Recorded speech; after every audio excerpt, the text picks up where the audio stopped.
अस्सलाम। ये डॉक्टर फजलुर रहमान साहब हैं। ये पीडियाट्रिक कार्डियोलॉजिस्ट हैं, माशाल्लाह सुपर स्पेशलिस्ट हैं और हमारे साथी हैं। हम इकट्ठे काम करते हैं और यहाँ बहावलपुर में जो एक बहुत ही शानदार कार्डिक सेंटर है, यानी चीज़ें तो स्टेट ऑफ आर्ट बंदों की वजह से बनती हैं, स्ट्रक्चर वाइज वो माशाल्लाह, और उसमें फंक्शन के वाइज और इक्विपमेंट के हिसाब से, और अब इन जैसे काबिल लोग वहाँ आ रहे हैं। कार्डिक सर्जन हमारे एक स्टूडेंट हैं जो हेड ऑफ डिपार्टमेंट हैं, डॉक्टर फरहान, और ये पीडियाट्रिक कार्डियोलॉजिस्ट हैं जो लाहौर से यहाँ आए हैं और यहाँ ये अपनी खिदमत अंजाम दे रहे हैं। अच्छा, ना सिर्फ ये है कि ये बड़ी नेमत हैं हमारे उन बच्चों के लिए, नौज़ायदा बच्चे और छोटी उम्र के बच्चे जिनको दिल के मसाइल होते हैं, बाज़ को पैदाइशी तौर पर मसाइल होते हैं, तो ये उसके एक्सपर्ट हैं और अल्लाह इनके हाथ में फर्दर दे, शफा दे। अच्छा, दूसरी बात यह है कि ये साथ एकेडमिक्स में भी बहुत आगे हैं।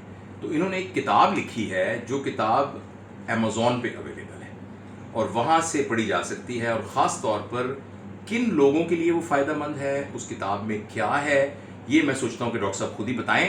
और मैं स्ट्रांगली रिकमेंड करूँगा कि अगर आप एक आईसीयू की नर्स हैं, आप आईसीयू के एडमिनिस्ट्रेटर हैं, आप एक आईसीयू में काम करने वाले डॉक्टर हैं, आप एक कार्डियोलॉजिस्ट हैं, आप एक कार्डियक सर्जन हैं, या कोई भी बच्चों की या पीडियाट्रिशियन है फॉर दैट मैटर, तो ये किताब आपके लिए बहुत ज़बरदस्त गाइड होगी। आप डॉक्टर साहब बताइए इसके बारे में। बिस्मिल्लाहिर्रहमानिर्रहीम। इसमें मैं गुजारिश करूं कि सबसे पहले तो ना जो सर्जन है ना, सर्जन वो अपनी टीम से बनता है, और हमने देखा है कि बहुत सारे स्किल्ड सर्जन्स जो होते हैं उन्हें उनकी टीम ही लेके जाती है। बहुत सारे सर्जन्स जब एक जगह से दूसरी जगह पर जाकर ऑपरेट करते हैं, वो ये प्रेफर करते हैं कि हमारी टीम उनके साथ हो। बेसिकली क्या होता है कि सर्जन की सर्जरी का जो आउटपुट है वो उसकी टीम डिटरमिन करती है।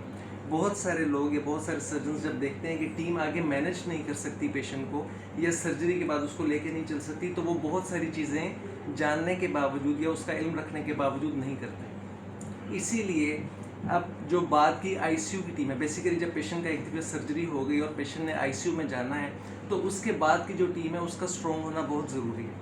मैं पहले ये बात करना चाहूँगा कि जो पीडियाट्रिक कार्डियक आईसीयू की जो बुक है, उसमें ये है कि वो बच्चे जिनका दिल का ऑपरेशन हो जाता है या दिल का बाईपास हो जाता है, उसके बाद वो जिस आईसीयू में रखे जाते हैं वो एक आम बच्चों के आईसीयू से डिफरेंट होते हैं। उनको वेंटिलेटर पे कब डालना है, उनको वेंटिलेटर से कब निकालना है, अब सर्जन ने उनकी छाती खुली छोड़ दी है, या उनको किस तरह के इलेक्ट्रोलाइट्स और किस तरह के फ्लूइड्स और छाती का प्रेशर और वो जितनी सारी उनकी ज़रूरियात हैं, वो एक आम बच्चों के आईसीयू से बहुत ज़्यादा डिफरेंट है।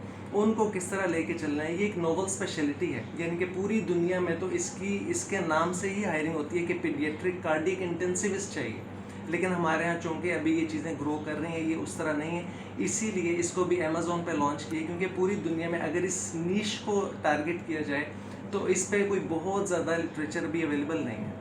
तो ये कि, और ये जो किताब है अभी सर, ये किताब जब मैंने लिखना शुरू की, मैं 2 साल पहले से इस पर काम कर रहा था, तो पहले मैंने इसको बतौर थ्योरी डिज़ाइन किया, स्ट्रक्चर किया ओवर 2 इयर्स। लेकिन फिर मैंने रियलाइज़ किया कि थ्योरी पढ़ना आजकल एक बहुत मुश्किल काम हुआ पड़ा है, कि लोग ना ये कहते हैं, मतलब आजकल डिस्ट्रैक्शंस इतनी ज़्यादा हैं सोशल मीडिया की और इस तरह, और हमारा जो एग्ज़ाम का जो सिस्टम है वो भी सारा एमसीक्यू बेस शिफ्ट हो गया।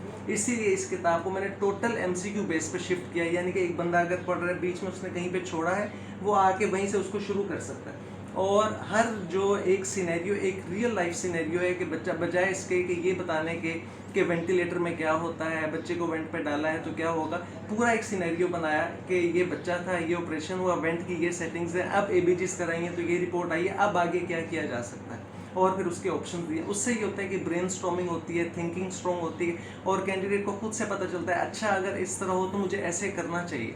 उससे ये होता है कि जो फिजिशियंस जो इस तरह के बच्चों को डील कर रहे होते हैं, उनका आउटपुट, उनकी इम्प्रूवमेंट, और बच्चों का जो सर्जरी का आउटपुट है वो बेहतर होता है। तो इसलिए मेरी गुजारिश है वो भाई, गुजारिश मैं करता हूँ कि भाई ये किताब जो है, जो इस तरह की किताबें हैं वो बहुत महंगी होती हैं, लेकिन अमेज़ॉन पर होने के बायस आप इनकी सॉफ्ट कॉपी जो है वो बहुत सस्ती मिल जाती है। और हमें हर वक्त अपने प्रोफेशन में, डोमेन नॉलेज में ग्रो करना चाहिए। तो ये किताब मैं स्ट्रांगली रिकमेंड करता हूँ। और प्लीज़, और चूँकि मैं इनको जानता हूँ, चूँकि मैं ऑथर को जानता हूँ, तो मैं किताब को भी जानता हूँ। चूँकि मैं जानता हूँ, बीज को जानता हूँ, तो मुझे पता है कि किस तरह के फिर आगे अंदर से बालियाँ किस किस्म की निकलेंगी। तो आप इनकी एफर्ट को अप्रिशिएट करने की भी ज़रूरत है, और इससे नॉलेज डिसेमिनेट होता है। तो ये किताब आप ज़रूर ख़रीदें, और ये आपको बहुत, आपके लिए फ़ायदेमंद होगी इंशाल्लाह।